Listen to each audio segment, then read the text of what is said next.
ગુજરાતમાં એક દેશી રાજ્યનું નામ જૂનાગઢ. રાજ્યનું વડું મથક જૂનાગઢ.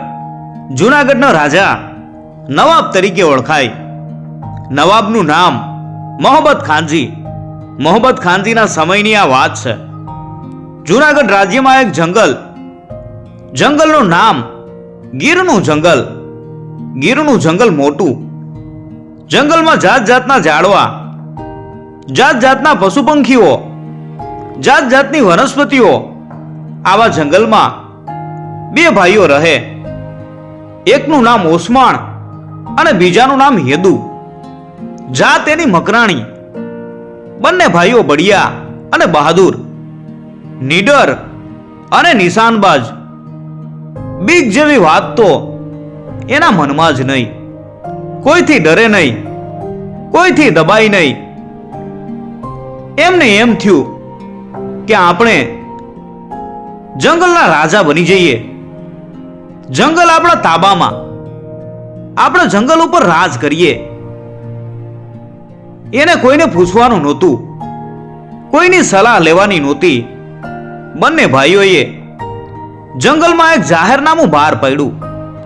એક હુકમ છોડ્યો કે ગીરના જંગલ ઉપર અમારું રાજ છે. ગીર ઉપર અમારી હુકુમત ચાલશે. ગીરના જંગલમાં રહેનારા તમામ અમારા તાબેદાર છે. ગીરમાં થતા કજિયા કંકાસ માટે કોઈએ જૂનાગઢ જવું નહીં. ન્યાય મેળવવા અમારી પાસે આવવું. અમે નાના નવાબ છીએ. ગીરમાંથી કોઈએ જૂનાગઢના નવાબને કરનો એક પૈસો પણ આપવો નહીં. આ અમારો હુકમ છે. હુકમનું પાલન નહીં કરનારને ગોળીથી ઠાર કરવામાં આવશે. આમ નાના નવાબનો આવો દબાવ ભર્યો હુકમ છૂટ્યો.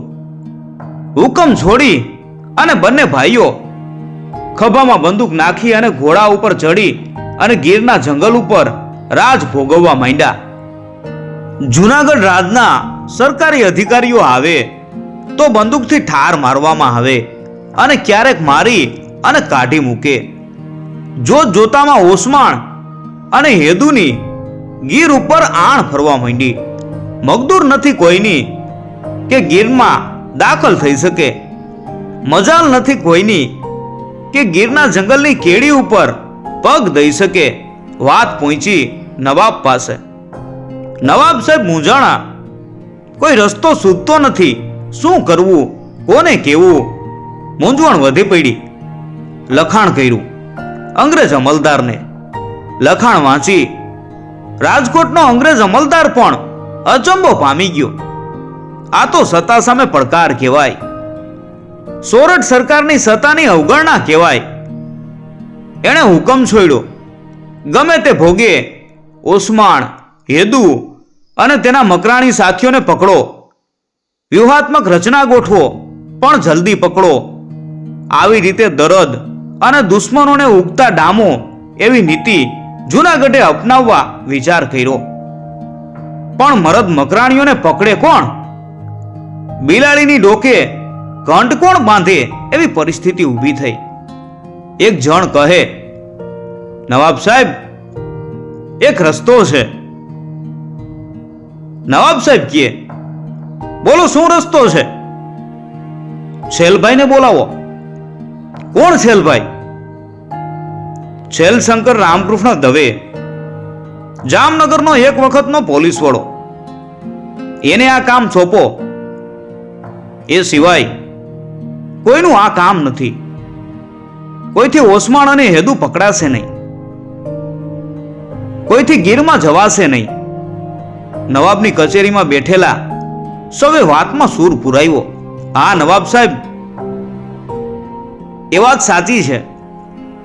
છેલભાઈ સિવાય આ કાળઝાળ મકરાણીઓને કોઈ મારી શકશે નહીં.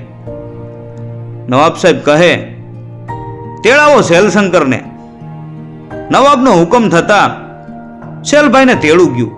નવાબના હુકમે છેલભાઈ હાજર થયા. પહાડી શરીર, મોટી મોટી આંખો, ભરાવદાર મોઢું, માથે વાંકડી મૂછો. આવા છેલભાઈને જોઈ અને નવાબે કહ્યું, છેલશંકર રાજની નોકરી કરશો? છેલભાઈ કહે હા. નવાબ કહે આજથી તમે જુનાગઢ રાજ્યના પોલીસ વડા. છેલભાઈ કહે કબૂલ. નવાબ સાહેબ કહે કબૂલ કરતા પહેલા સવાલ પૂછો? છેલભાઈ કહે પૂછો.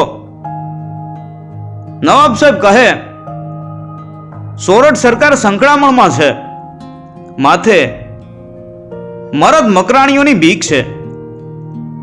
છેલભાઈ કહે ભલે. નવાબ કહે છેલશંકર, આ છોકરાના ખેલ નથી.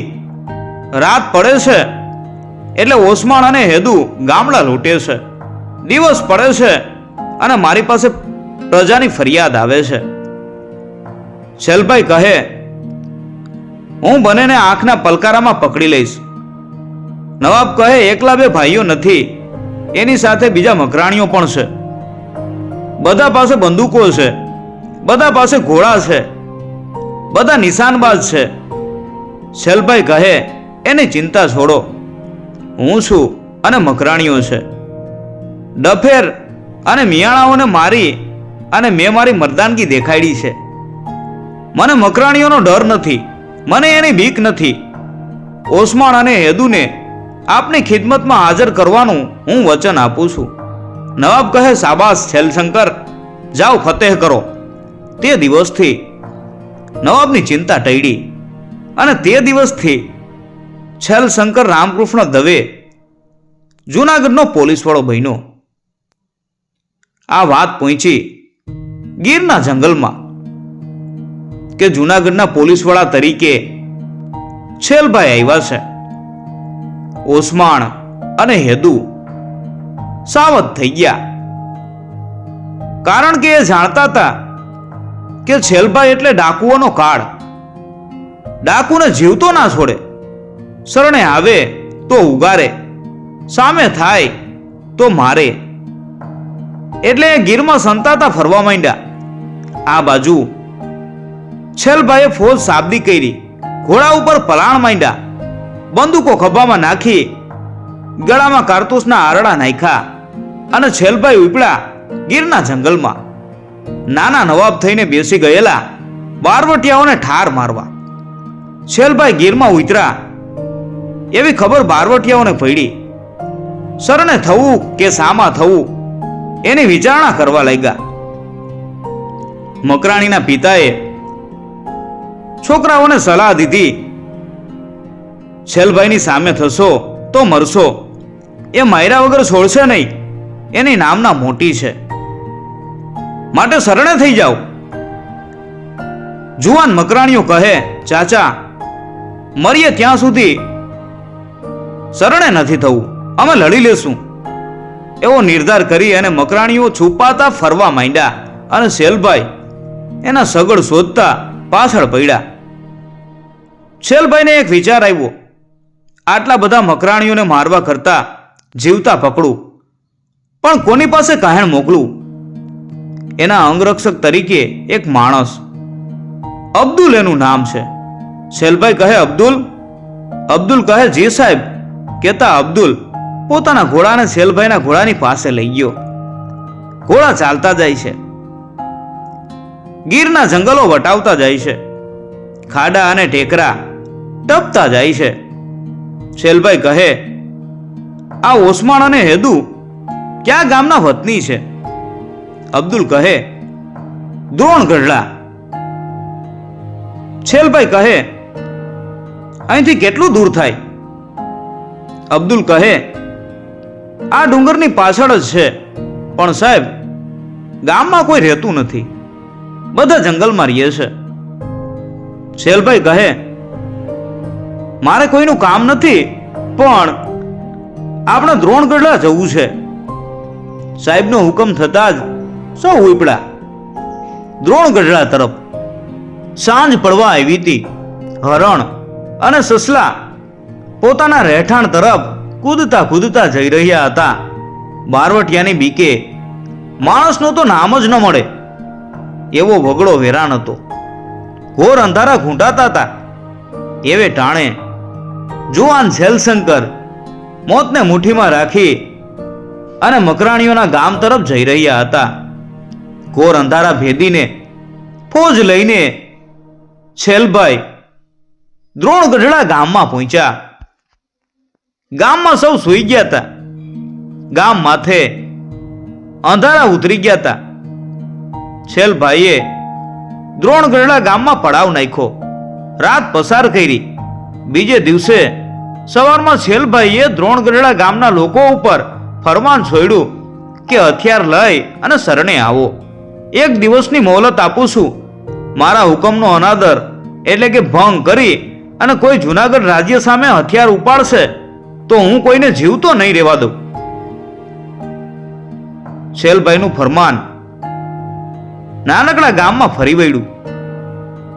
મકરાણીઓ મૂંઝાણા. આ તો ભારે થઈ. છેલભાઈ લીધેલી વાત મૂકશે નહીં. હવે કરવું શું? દ્રોણગઢડાના માણસોએ ઓસમાણ અને હેદુને વાવણ મોકલા. છેલભાઈના હુકમની જાણ કરી. બને બારવટિયા દ્રોણગઢડા ગામે આવ્યા. રાતનો સમય છે. ગામના પાદરમાં એક ઘેઘુર વડલો, વડલાને ઓટો બાંધેલો. આ ઓટા ઉપર બંને જણા બેઠા છે. એવે વખતે છેલભાઈએ અબ્દુલને કહ્યું, અબ્દુલ કહે, જી સાહેબ. છેલભાઈ કહે, આપણા હુકમનો જવાબ લેવા તું જા. અબ્દુલ કહે, જેવો હુકમ. અબ્દુલ ખભામાં બંદૂક નાખી અને ઉપડ્યો. પોલીસને આવતો જોઈ અને ઓસમાણ અને હેદુ સાવધ થઈ ગયા. હાથમાં બંદૂક ઉપાડી અને પડકાર કર્યો, હથિયાર હેઠા મૂકી દે. અબ્દુલ કહે, છેલભાઈનો સિપાઈ હથિયાર હેઠા મૂકે નહીં, મુકાવે. હું વાટાઘાટ કરવા આવ્યો છું. શું નામ છે તારું? અબ્દુલ. ઓસમાણ કહે, દગો થશે તો તમારા હાથમાં ભરી બંદૂક છે, ફૂંકી દેજો. ઓસમાણ કહે, ચાલ્યો આવ. અબ્દુલ બારવટિયા પાસે આવ્યો. આવીને કહે, તમે છેલભાઈના શરણે થઈ જાઓ. છેલભાઈ નેકીનો સાથીદાર છે. અલ્લાહ કસમ, એના પગ પકડી લ્યો તો ઉગરી જશો. સામા થશો તો વીણી વીણીને વીંધી નાખશે. કોઈને જીવતા નહીં છોડે એવો સુરવીર છે. બને બારવટિયા મૂંગા થઈ ગયા. ઓસમાણ કહે, નવાબ અમારા ગુના માફ કરી દે એવું લખાણ કરી આપે. અબ્દુલ કહે, છેલભાઈનું વચન એ જ લખાણ સમજો. છેલભાઈ બોલે, પછી કદી ફરે નહીં. વચન ઉપર વિશ્વાસ રાખો. છેલભાઈ વચનનો પાકો છે. બને બારવટિયા અને બીજા સાથીઓએ વિચાર કર્યો કે અબ્દુલની વાત સાચી છે. જીવવું હોય તો શરણે થવું પડશે. સૌએ નક્કી કર્યું, સવાર પડે ત્યારે શરણે થવું. સૌ સવાર પડવાની રાહ જોતા બેસી રહ્યા હતા. ઉગમણા આભમાં પ્રભાત ઉઘડ્યું. ઓસમાણ છેલભાઈને શરણે થવા તૈયાર થયો, પણ હેદુને હજુ ભરોસો બેસતો નહોતો. એ ઉઠી અને જુદો પડી ગયો. તમે જાઓ, હું હમણાં આવું છું એવું કહી અને ગામમાં જતો રહ્યો. અબ્દુલ અને ઓસમાણ છેલભાઈના પડાવ તરફ ચાલ્યા. બારવટિયાને આવતો જોઈ છેલભાઈ પડાવમાંથી સામા ચાલ્યા. ઓસમાણ છેલભાઈના પગમાં પડી ગયો. છેલભાઈએ ઓસમાણને ઊભો કરી અને કહ્યું, ઓસમાણ, મૂંઝાઈશ નહીં. તું શરણે આવ્યો છો. શરણે આવેલા ઉપર છેલ શંકર હાથ ઉપાડતો નથી, પણ હેદુ ક્યાં છે? અબ્દુલ કહે, હજી એને ભરોસો પડતો નથી એટલે એ છટકી ગયો. છેલભાઈ કહે, બોલ ઓસમાણ, હેદુનું શું કરવું? તારો ભાઈ છે. ઓસમાણ કહે, સાહેબ, હું સમજાવીને લઈ આવું. છેલભાઈ કહે, જા. આમ શરણે આવેલા બારવટિયાને છેલભાઈએ જવા દીધો. ઓસમાણ પાછો ગામમાં ગયો. એ જોઈ અને હેદુને નવાઈ લઈ ગઈ. એને એમ હતું કે ઓસમાણને શેલભાઈએ માર્યો હશે, હાથકડી પહેરાવી હશે, દોરડે બાંધ્યો હશે, પણ ઓસમાણ તો પાછો આવ્યો. ઓસમાણ કહે, હેદુ તું શરણે આવી જા. શેલભાઈ ભલે રાજનો અમલદાર હોય, પણ વાત આપણા હિતની કરે છે, સારો રસ્તો દેખાડે છે. હેદુને પોતાના ભાઈના વચનમાં વિશ્વાસ બેઠો. એ શેલભાઈના શરણે થવા ઓસમાણ સાથે શેલભાઈના પડાવમાં પહોંચ્યો. શેલભાઈએ હેદુને કહ્યું, હેદુ ખોટો રસ્તો છોડીશ અને સારે રસ્તે વળીશ તો ઉગરીશ. હેદુ મૂંગો રહ્યો. એના મનમાં હજુય શેલભાઈ ઉપર ક્રોધ હતો. એ શેલભાઈ એને કાળ જેવો લાગતો હતો. એના બારવટાને બગાડનાર આ શેલભાઈ હતો. શેલભાઈ ન હોત તો ગીરના જંગલનો પોતે રાજા બનત, એવું હેદુના મનમાં ચાલ્યા કરે છે. ઓસમાણના કહેવાથી શરણે આવ્યો હતો, પણ શેલભાઈ ઉપર એને કાળ હતો. ખુરશી ઉપર શેલભાઈ બેઠા હતા. સામે ટેબલ પડ્યું હતું. ટેબલ ઉપર શેલભાઈની 6 ભડાકાવાળી પિસ્તોલ પડી હતી. હેદુના મનમાં વિચાર ઝબક્યો, ચિત્તો શિકાર ઉપર જેટલી ચપળતાથી તરાપ મારે એમ હેદુએ ટેબલ ઉપર પડેલી પિસ્તોલ ઉપર તરાપ મારી. પિસ્તોલ ઉપાડી લીધી, પણ તરત જ એના મોટા ભાઈ ઓસમાણે હેદુને બાદ ભરી લીધી અને કહ્યું, હેદુ ગોળી છોડે તો તને અલ્લાહ કસમ છે. પણ હેદુ પિસ્તોલની નાળ શેલભાઈ ઉપર તાકવા ઝઝુમવા માંડ્યો હતો. એટલે ઓસમાણે કરડી આંખો કરી અને ત્રાળ નાખી. હેદુ છોડી દે પિસ્તોલ, બોલી અને ઓસમાણે હેદુના હાથમાંથી પિસ્તોલ છે પડાવવા જોરથી ઝપટ મારી અને પિસ્તોલ ઉડી પડી. ઉડેલી પિસ્તોલ જમીન ઉપર ભટકાણી અને ભડાકા સાથે ગોળી છૂટી. શેલભાઈ શાંતિથી બંને ભાઈઓની લડાઈ જોઈ રહ્યા. પડેલી પિસ્તોલ શેલભાઈ ઉપાડીને બોલ્યા, ચાલો રોટલા ખાવા. સૌ જમવા બેઠા. શેલભાઈ કહે, કોઈ સારા કામ કરો તો સુખી થશો. હેદુ કહે, અમને બંદૂક ફોડવા સિવાય કંઈ આવડે નહીં, અમને સારા કામ કોણ આપે? શેલભાઈ કહે, હું અપાવું. પણ હેદુને ભરોસો પડ્યો નહીં. ઓસમાણ અને હેદુને લઈ અને શેલભાઈ જુનાગઢ પહોંચ્યા ત્યારે સૌ નવાઈ પામી ગયા. શેલભાઈએ બંને બારવટિયાને નવાબ સામે જીવતા હાજર કર્યા. નવાબ કહે, કેમ છો છોટે નવાબ? બંને બારવટિયા મૂંગા થઈ ગયા. નવાબ પાછા બોલ્યા, શેલશંકર શું સજા કરવી છે? શેલભાઈ કહે, માફી આપો. નવાબ કહે, જાઓ માફી. શેલભાઈ કહે, બીજી અરજ છે. નવાબ કહે, શું છે? શેલભાઈ કહે, એને નોકરીમાં રાખો. નવાબ કહે, શું કામ કરશે? શેલભાઈ કહે, એને ગીરના જંગલનું ધ્યાન રાખવાનું કામ સોંપો. જંગલ ખાતામાં નોકરીએ રાખો. નવાબે હુકમ છોડ્યો જંગલ ખાતાના ઉપરીને. આમ એક વખતના ડાકુ રૈયતને રંજાડનારા જંગલના રખેવાળ બની ગયા. મિત્રો, આ વાર્તા શેલભાઈ શૌર્ય કથામાળા ભાગ 4 માંથી લેવામાં આવી છે.